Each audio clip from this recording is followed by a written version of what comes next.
ನಮಸ್ತೆ ವೀಕ್ಷಕರೇ, maths class S J YouTube ಚಾನಲ್ಗೆ ಸ್ವಾಗತ. ನಾನು ನಿಮ್ಮ ಶಿವಯೋಗಿ. ಪ್ರಿಯ ವೀಕ್ಷಕರೇ, ನೀವೆಲ್ಲ ಇವಾಗ ದ್ವಿತೀಯ PUC ಒಂದು ವಾರ್ಷಿಕ ಪರೀಕ್ಷೆನ ಬರಿತಾ ಇದ್ದೀರಿ.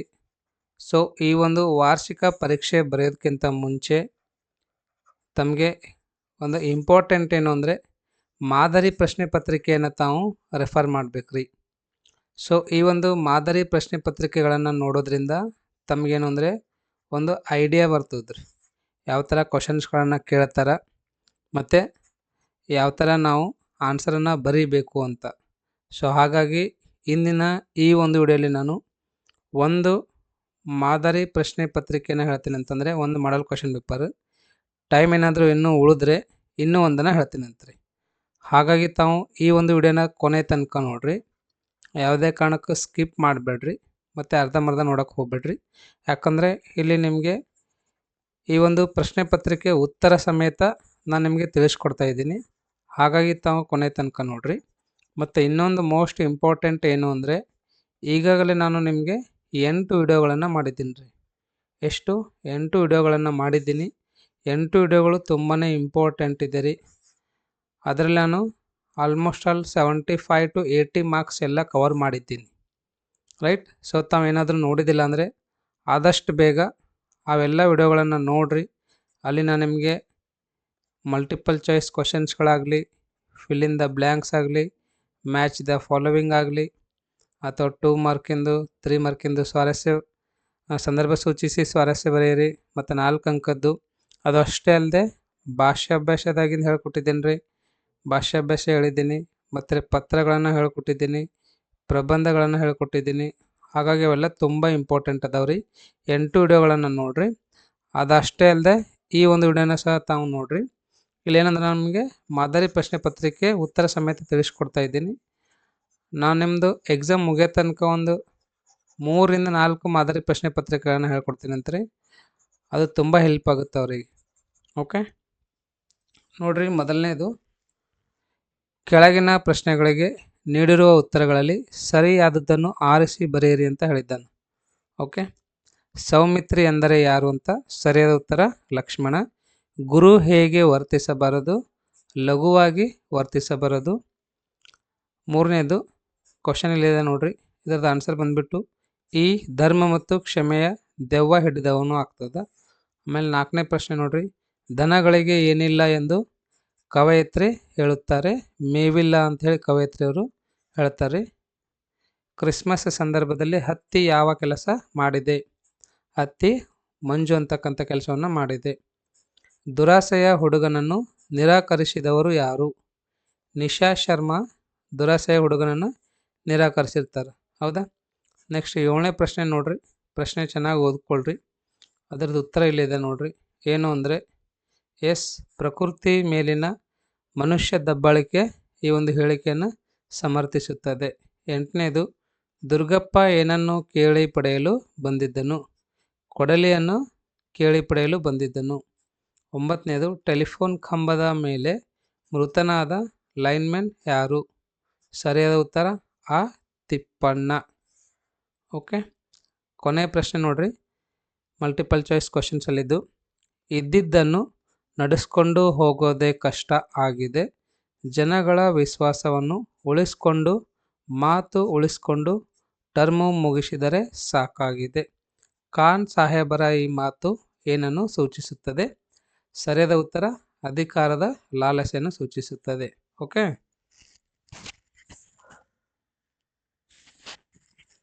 ಇವಾಗ ಬಿಟ್ಟ ಸ್ಥಳಕ್ಕೆ ಹೋಗೋಣಂತ್ರಿ. ಸರಿಯಾದ ಉತ್ತರವನ್ನು ಆರಿಸಿ ಬರೆಯಿರಿ. ಓಕೆ, ಮಾರ್ಚ್ದ ಜೊತೆಗಾರನ ಹೆಸರು ಪೊಣಚ್ಚಿ. 12ನೇ ಪ್ರಶ್ನೆ ನೋಡ್ರಿ, ನಮ್ಮ ದೇಶದಲ್ಲಿ ಕೀಲವಾಗಿ ಹೋದ ಧರ್ಮ ಬೌದ್ಧ ಧರ್ಮ.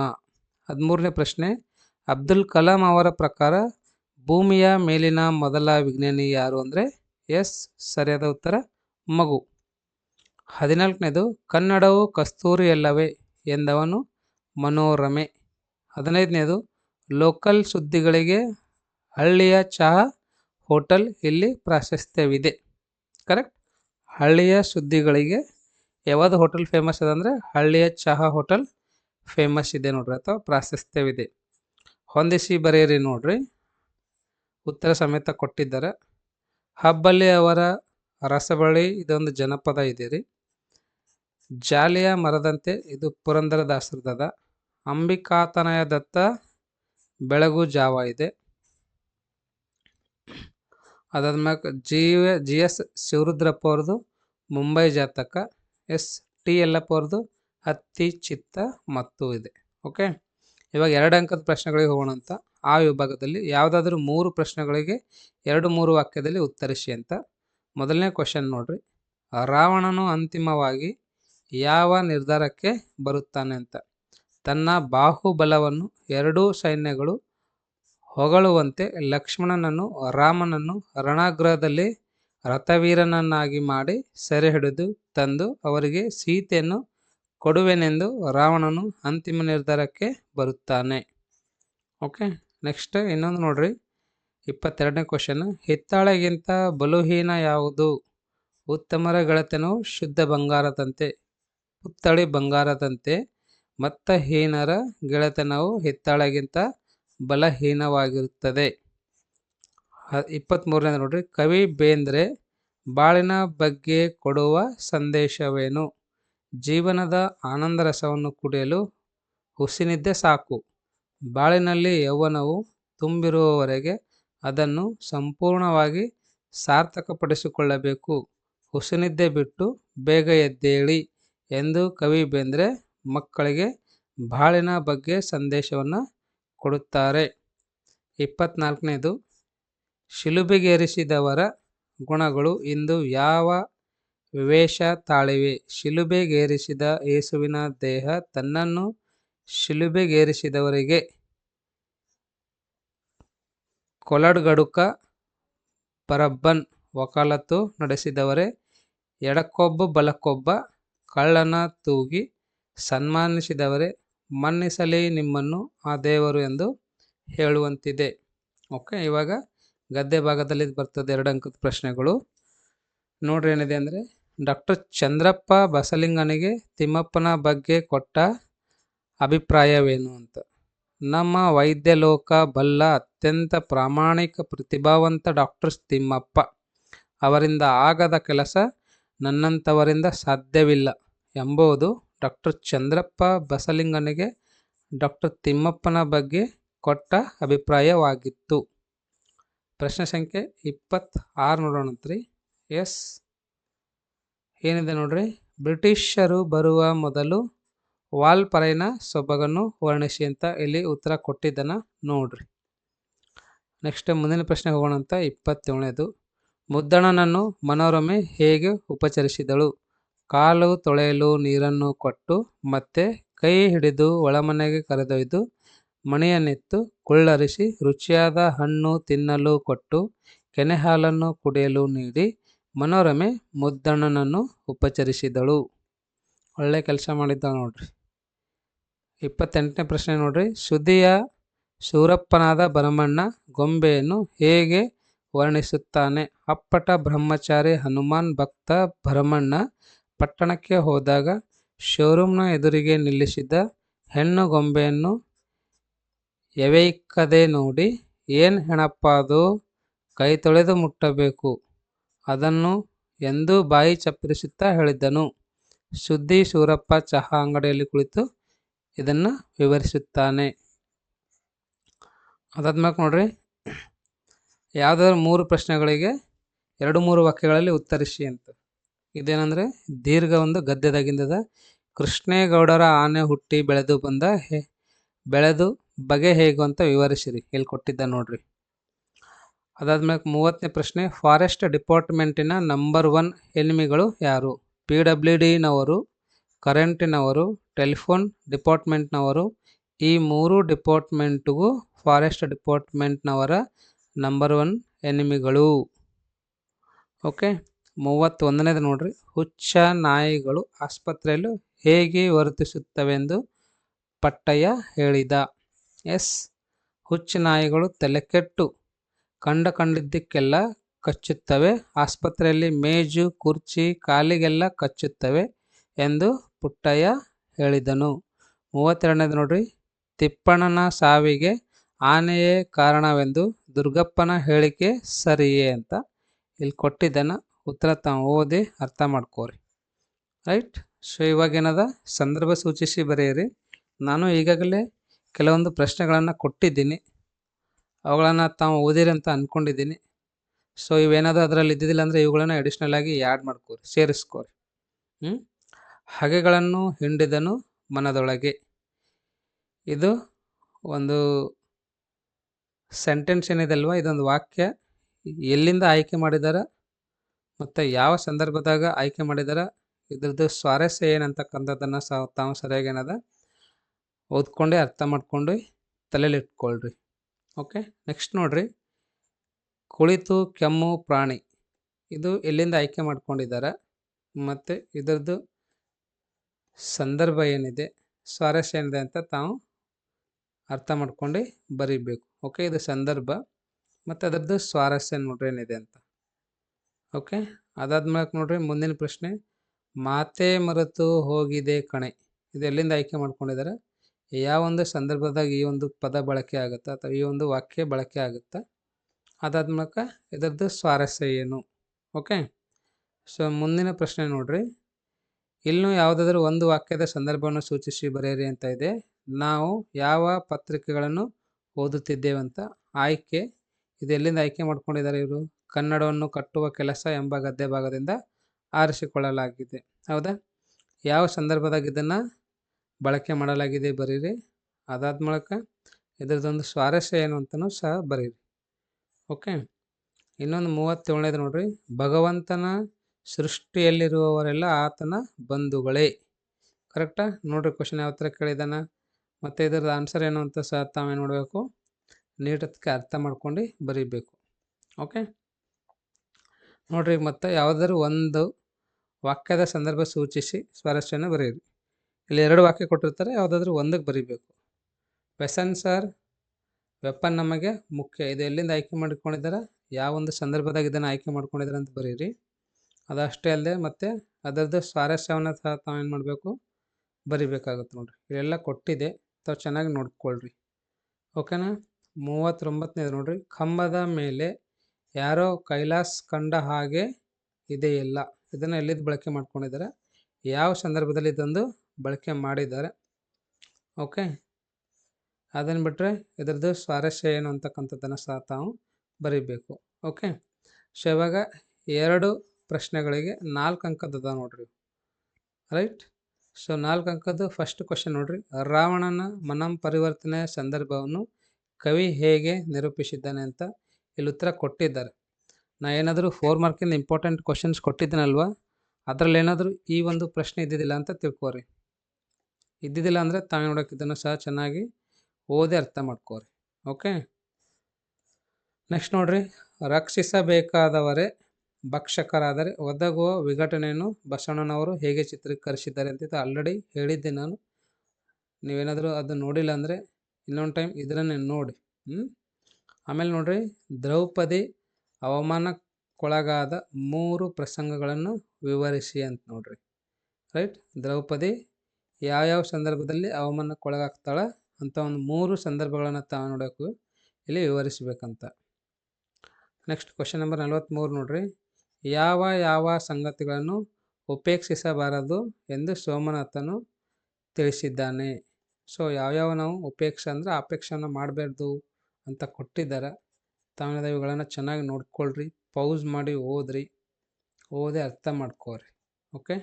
ಯಾಕೆ 4 ಅಂಕದ ಪ್ರಶ್ನೆಗಳದಾವ, ಹಾಗಾಗಿ ಏನೂ ಮಿಸ್ಟೇಕ್ಸ್ ಮಾಡೋಕ್ಕೆ ಹೋಗ್ಬೇಡ್ರಿ. ಯಾವುದಾದ್ರೂ ಒಂದು ಪ್ರಶ್ನೆಗೆ 5-6 ವಾಕ್ಯದಲ್ಲಿ ಉತ್ತರಿಸಿ ಅಂತ ನೋಡ್ರಿ. ಎಸ್. ಇಲ್ಲಿದೆ ನೋಡ್ರಿ ನೆಕ್ಸ್ಟ್ ಕ್ವಶನ್, ಸೀತಾ ಎಂಬ ಗೆಳತಿಯ ಗುಣ ಸ್ವಭಾವವನ್ನು ಲೇಖಕಿ ಹೇಗೆ ಚಿತ್ರಿಸಿದ್ದಾರೆ ಅಂತ ಇಲ್ಲಿ ಕೊಟ್ಟಿದ್ದಾರೆ. ತಾವಿಂದ ಅದನ್ನು ಚೆನ್ನಾಗಿ ಅರ್ಥ ಮಾಡ್ಕೊಳ್ರಿ. ಕ್ವಶನ್ ನಂಬರ್ 46, ದಣಿ ಮತ್ತು ಹೊಳೆಯ ನಡುವಿನ ಸಮರಸವನ್ನು ಚಿತ್ರಿಸಿ ಅಂತ ನೋಡ್ರಿ. ದಣಿ ಮತ್ತು ಹೊಳೆಯ ನಡುವಿನ ಸಮರಸವನ್ನು ಚಿತ್ರಿಸಿ ಅಂತ ಹೇಳ್ತಾ ಇದ್ದಾನೆ. ಇಲ್ಲಿ ಕೊಟ್ಟಿದ್ದಾರೆ, ಎಲ್ಲ ನೀಟಾಗಿ ಬರೆದಿದೆ, ತಾವು ಇದನ್ನು ಓದಿ ಅರ್ಥ ಮಾಡ್ಕೋಬೇಕಷ್ಟೆ. ಇದಕ್ಕೆ ಬಿಟ್ಟು ಮತ್ತೇನಿಲ್ಲ ನೋಡ್ರಿ. ಇಲ್ಲಿಂದ ತನಕ ಕೊಟ್ಟಿದ್ದಾರೆ, ಪೌಸ್ ಮಾಡಿ ಓದ್ಕೊಳ್ರಿ. ಅದನ್ನು ಬಿಟ್ಟರೆ ಮುಂದಿನ ಪ್ರಶ್ನೆ ನೋಡ್ರಿ, ಮತ್ತೆ ಯಾವುದಾದ್ರೂ ಒಂದು ಪ್ರಶ್ನೆಗೆ 5-6 ವಾಕ್ಯದಲ್ಲಿ ಉತ್ತರಿಸಿ ಅಂತ. ಕೃಷ್ಣೇಗೌಡರ ಆನೆ ಹುಟ್ಟಿ ಬೆಳೆದ ಬಗೆಯನ್ನು ವಿವರಿಸಿ. ಅದು ಪೇಟೆಯಲ್ಲಿ ಏನು ಮಾಡುತ್ತಿತ್ತು ಅಂತ. ಇದು ಆಲ್ರೆಡಿ ನಾನು ಹೇಳಿದ್ದೀನೇನು, ಹೇಳಿದ್ದಿಲ್ಲ ಅಂದರೆ ಪರವಾಗಿಲ್ಲ.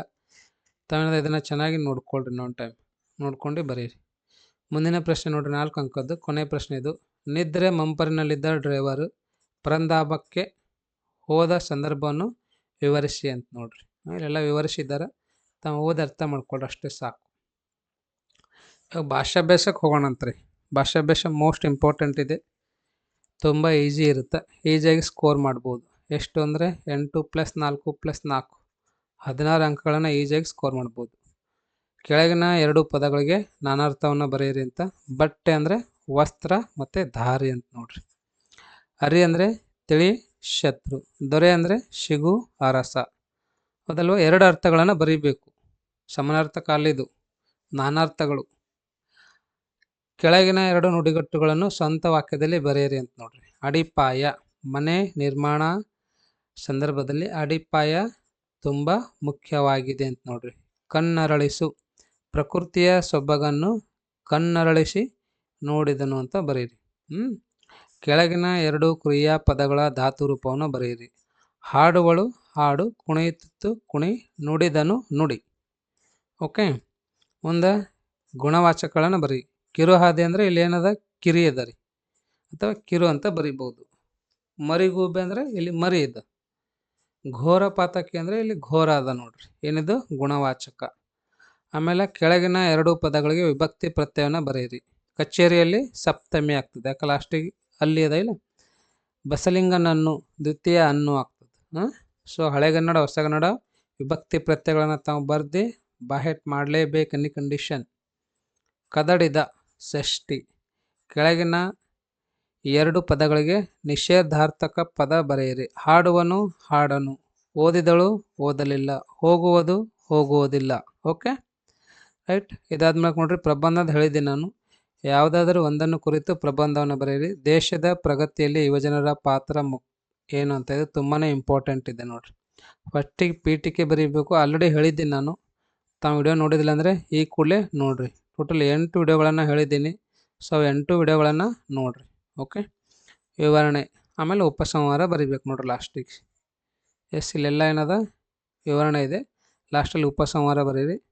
ಅದು ಬಿಟ್ಟರೆ ಅರಣ್ಯ ಮತ್ತು ವನ್ಯಜೀವಿ ಸಂರಕ್ಷಣೆ ಅಂತ ನೋಡ್ರಿ. ಅರಣ್ಯ ಮತ್ತು ವನ್ಯಜೀವಿ ಸಂರಕ್ಷಣೆನೂ ತುಂಬ ಇಂಪಾರ್ಟೆಂಟ್ ಅದ. ಯಾಕಂದರೆ ಇವಾಗ ವನ್ಯಜೀವಿಗಳು ತುಂಬ ಕಡಿಮೆ ಆಗಿದ್ದಾವೆ, ಅರಣ್ಯನೂ ತುಂಬ ಕಡಿಮೆ ಆಗಿದೆ. ಸೊ ಅವುಗಳನ್ನು ಯಾವ ಥರ ನಾವು ಸಂರಕ್ಷಣೆ ಮಾಡಬೇಕಂತ ಒಂದು ಪ್ರಬಂಧ ಬರೆದಿದ್ದೀರಿ.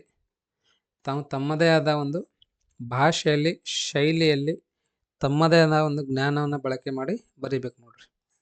ಓಕೆ, ಇಲ್ಲಿದ್ದು ಪಾಯಿಂಟ್ಸ್ಗಳನ್ನು ತಾವೇನದ ತಲೆಯಲ್ಲಿ ಇಟ್ಕೊಳ್ರಿ. ಸೊ ಲಾಸ್ಟ್ ನೋಡ್ರಿ, ಯಾವುದಾದ್ರೂ ಒಂದನ್ನು ಕುರಿತು ಪತ್ರವನ್ನು ಬರೆಯಿರಿ ಅಂತ. ನಿಮಗೆ ಶೈಕ್ಷಣಿಕ ಸಾಲ ಸೌಲಭ್ಯವನ್ನು ಒದಗಿಸುವಂತೆ ಕೋರಿ ಬ್ಯಾಂಕಿನ ವ್ಯವಸ್ಥಾಪಕರಿಗೆ ಒಂದು ಪತ್ರವನ್ನು ಬರೆಯಿರಿ ಅಂತ. ಆಲ್ರೆಡಿ ನಾನು ಪ್ರೀವಿಯಸ್ ಕ್ಲಾಸಲ್ಲಿ ಹೇಳಿದ್ದೀನಿ, ತಾವೇನದ ನೋಡಿದಿಲ್ಲ ಅಂದರೆ ನೋಡ್ರಿ, 8 ವಿಡಿಯೋಗಳನ್ನು ನೋಡ್ರಿ. ದಿನಾಂಕ ಹಾಕ್ರಿ, ಇವರಿಂದ ಹಾಕ್ರಿ. ಓಕೆ, ಅದಾದ್ಮೇಲೆ ಇವರಿಗೆ ಹಾಕ್ರಿ, ವ್ಯವಸ್ಥಾಪಕರು, ಸಿಂಡಿಕೇಟ್ ಬ್ಯಾಂಕ್, ಮಾನ್ಯರೇ ಹಾಕ್ರಿ. ಆಮೇಲೆ ಏನದ ವಿಷಯವನ್ನು ಇಲ್ಲಿ ಪ್ರಸ್ತಾಪ ಮಾಡಿರಿ. ಎಲ್ಲ ನೀಟ್ ಹತ್ಕೆಲೆಲ್ಲ ವಿಷಯವನ್ನು ಬರೀರಿ. ಬರೆದು ಲಾಸ್ಟಿಗೆ ನೋಡೋಕಂದ್ರೆ ಧನ್ಯವಾದಗಳೊಂದಿಗೆ ಅಂಥೇಳಿ ಬರೀಬೇಕು. ಮಾಹಿತಿ ವಿವರಣೆಯಿಂದ ಈ ಪತ್ರದೊಂದಿಗೆ ಲಗತ್ತಿಸಿದ್ದೇನೆ, ಧನ್ಯವಾದಗಳು, ಎಂತಿ ನಿಮ್ಮ ವಿಶ್ವಾಸಿ. ಓಕೆ, ಸೊ ಇನ್ನೊಂದೇನದ ವೈಯಕ್ತಿಕ ಅದರಿದು. ನಿಮ್ಮ ಕಾಲೇಜಿನಲ್ಲಿ ಆಚರಿಸಿದ ಸ್ವಾತಂತ್ರ್ಯೋತ್ಸವವನ್ನು ಕುರಿತು ನಿಮ್ಮ ಗೆಳೆಯ ಗೆಳತಿಗೆ ಒಂದು ಪತ್ರವನ್ನು ಬರೆಯಿರಿ ಅಂತದಾರೆ. ಓಕೆ, ದಿನಾಂಕ ಹಾಕ್ರಿ, ಆಮೇಲೆ ಶ್ರೀ ಹಾಕ್ರಿ, ಕ್ಷೇಮ ಹಾಕ್ರಿ, ಗೆಳತಿ ಬಗ್ಗೆ ಬರೆಯುತ್ತಾ ಗೆಳೆಯನ ಬಗ್ಗೆ ಬರೀರಿ. ಕೆಲವೊಂದು ಪಾಯಿಂಟ್ಸ್ಗಳನ್ನು ಹಾಕ್ರಿ. ಆ ಒಂದು ಕಾರ್ಯಕ್ರಮದ ಧ್ವಜಾರೋಹಣ ಇದ್ದಿತ್ತಲ್ಲ, ಸೊ ಅದರದ್ದು ಉದ್ದೇಶ ಮತ್ತು ಪ್ರಾಮುಖ್ಯತೆ ಏನದ ತಾವು ಬರೀರಿ. ಆಮೇಲೆ ನಿನ್ನ ಅಭ್ಯಾಸದ ಕುರಿತು ಆಗಾಗ ಪತ್ರ ಬರೆಯುತ್ತಿರು ಅಂತ ಹೇಳಿ ಇಂತಿ ನಿಮ್ಮ ಪ್ರೀತಿಯ ಗೆಳೆಯತ ಗೆಳವಿ ಗೆಳತಿ ಹಾಕಿ ಅ ಇ ಅಂತ ಬರೀರಿ, ಅಥವಾ ಕ ಚ ಟ ತ ಅಂತ ಬರೀರಿ. ಏನಾದರೂ ಬರೀರಿ, ಕೊಟ್ಟಿದ್ದೀನಂದ್ರೆ ಅದನ್ನು ಬರೀರಿ. ರೈಟ್. ಸೊ ಈ ಒಂದು ವಿಡಿಯೋ ತಮಗೆ ಯೂಸ್ ಆಗಿದೆ ಅಂತ ಅಂದ್ಕೊತೀನಿ. ಮತ್ತು ಮುಂದೆ ಬರ್ತಕ್ಕಂಥ ದಿನಗಳಲ್ಲಿ ಕ್ವಶನ್ ಪೇಪರ್ 2, ಕ್ವಶನ್ ಪೇಪರ್ 3 ಹೇಳ್ಕೊಡ್ತೀನಿ ಅಂತ್ರಿ. ಓಕೆ, ನಿಮಗೆ ಇವಾಗ ಒಂದು ಅರ್ಥ ಆಯ್ತಲ್ವ ಯಾವ ಥರ ಕ್ವಶನ್ಸ್ಗಳು ಇದ್ದಿರ್ತಾವೆ, ಯಾವ ಥರ ಕ್ವಶನ್ ಪೇಪರ್ ಇರ್ತದೆ ಅಂಥೇಳಿ. ಸೊ ಈ ಒಂದು ವಿಡಿಯೋ ತಮಗೆ ಇಷ್ಟ ಆಗಿದೆ ಅಂತ ಅಂದ್ಕೊಳ್ತಾ, ಏನಾದರೂ ಇಷ್ಟ ಆಗಿದ್ರೆ ಲೈಕ್ ಮಾಡಿರಿ ಮತ್ತು ನಿಮ್ಮ ಫ್ರೆಂಡ್ಸಿಗೂ ಸಹ ಶೇರ್ ಮಾಡಿರಿ. ತುಂಬ ಜನ ಶೇರ್ ಮಾಡ್ತಾ ಇಲ್ಲ. ಮತ್ತು ಯಾರಾದರೂ ಸಬ್ಸ್ಕ್ರೈಬ್ ಆಗಿದ್ದಿಲ್ಲ ಅಂದರೆ ಸಬ್ಸ್ಕ್ರೈಬ್ ಮಾಡಿರಿ. ನೀವೆಲ್ಲರದ್ದು ಸಪೋರ್ಟ್ ನಂಗೆ ತುಂಬ ಬೇಕು. ಎಷ್ಟು ಸಪೋರ್ಟ್ ಮಾಡ್ತೀರಿ ನಾನು ಅಷ್ಟು ವಿಡಿಯೋಗಳನ್ನು ಮಾಡ್ತೀನಿ ಅಂತ್ರಿ. ಓಕೆನಾ? ಇನ್ನು ಯಾರಾದರೂ ಟೆಲಿಗ್ರಾಮ್ ಗ್ರೂಪಿಗೆ ಜಾಯ್ನ್ ಆಗಿದ್ದಿಲ್ಲ ಅಂತಂದರೆ ಲಿಂಕ್ ನಾನು ಡಿಸ್ಕ್ರಿಪ್ಷನಲ್ಲಿ ಕೊಟ್ಟಿರ್ತೀನಂತ್ರಿ. ಆ ಲಿಂಕನ್ನು ಯೂಸ್ ಮಾಡಿ ತಾವು ಜಾಯ್ನ್ ಆಗ್ರಿ. ಓಕೆನಾ? ಸೊ ಯಾರೂ ಭಯ ಪಡೋಕ್ಕೆ ಹೋಗ್ಬೇಡ್ರಿ. ನಿಮ್ಮ ಕಡೆ ಎಷ್ಟಾಗುತ್ತೋ ಅಷ್ಟು ಎಫರ್ಟ್ ಹಾಕಿರಿ, ಅಷ್ಟು ಅಭ್ಯಾಸ ಮಾಡಿ ತಿಳ್ಕೊಳ್ರಿ, ಅದನ್ನು ಎಕ್ಸಾಮಲ್ಲಿ ಬರೆದು ಬರ್ರಿ. ಓಕೆ? ಅನವಶ್ಯಕ ಸಮಯವನ್ನು ವ್ಯರ್ಥ ಮಾಡೋಕ್ಕೆ ಹೋಗ್ಬೇಡ್ರಿ. Once again thank you so much and also all the best. Bye. See you in the next video.